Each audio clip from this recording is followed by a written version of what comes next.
नमस्कार, दुनिया सामने न्यूज में आपका स्वागत है। अलीगढ़ से कासिम अहमद की रिपोर्ट।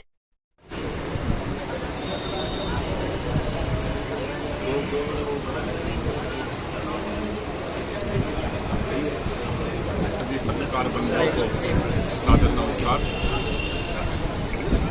आज अलीगढ़ में आम आदमी पार्टी के इस कार्यक्रम में आने का मकसद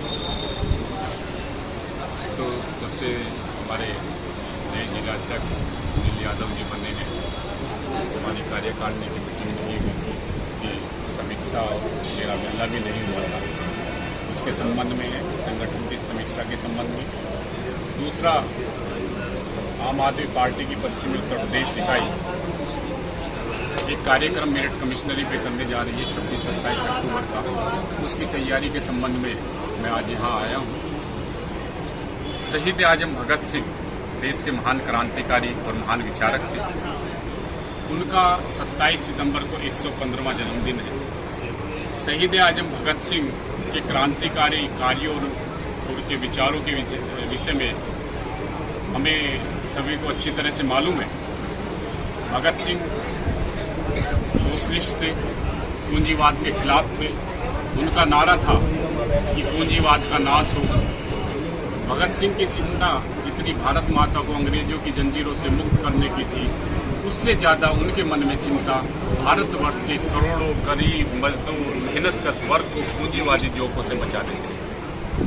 भारत में वर्तमान की केंद्र सरकार पूंजीवादी ताकतों की गोद में जा बैठी है, पूंजीवादी ताकतों की दुम का छल्ला बनी हुई है और दोनों हाथों से देश की संपत्ति पूंजीपतियों के हाथों लुटाने के लिए तत्पर है। दोनों हाथों से मेरा कहने का मतलब ये है कि एक तरफ तो आरटीआई के जरिए ये खुलासा हुआ है कि मोदी सरकार ने 12 लाख करोड़ रुपए कर्ज का पूंजीपतियों का माफ कर दिया गया है, जिसमें अकेले दुनिया के नंबर 2 के अमीर व्यक्ति गौतम अडानी का 77,000 करोड़ का लोन माफ किया गया है। इसके अलावा 40 कंपनियों का 3,56,000 करोड़ रुपए माफ किया गया है। वहीं दूसरी हाथ मोदी सरकार देश की निजी संपत्तियों को कोने दामों में बेचने में लगी हुई है।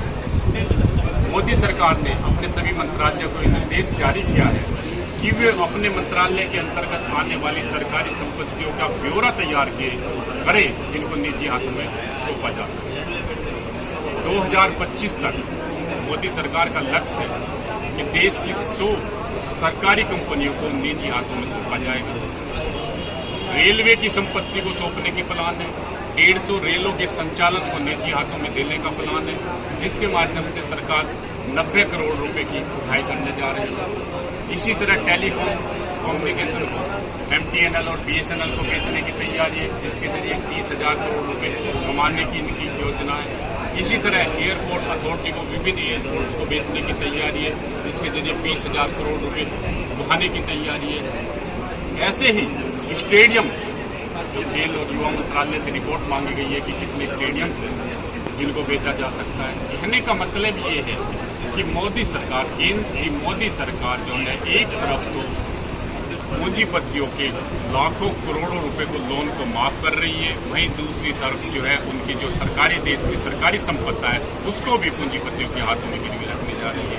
हमारा मानना है कि ये पूंजीपतियों की सरकार है, पूंजीवादी सोच की सरकार है और सरदार भगत सिंह पूंजीवादी नीतियों के सदैव खिलाफ रहे थे। उनकी जायज चिंता यही थी कि देश जब आजाद हो जाएगा तो हमारा फर्ज होगा, हमारा संघर्ष होगा कि देश के करोड़ों मजदूर, किसान और मेहनतकश वर्ग को पूंजीपतियों से बचाया जाए। इसीलिए आम आदमी पार्टी ने भगत सिंह के विचारों को साकार करने के लिए मेरठ कमिश्नरी पार्क पर 26, 27 और 28 सितंबर को 3 दिन के अनशन की घोषणा की है।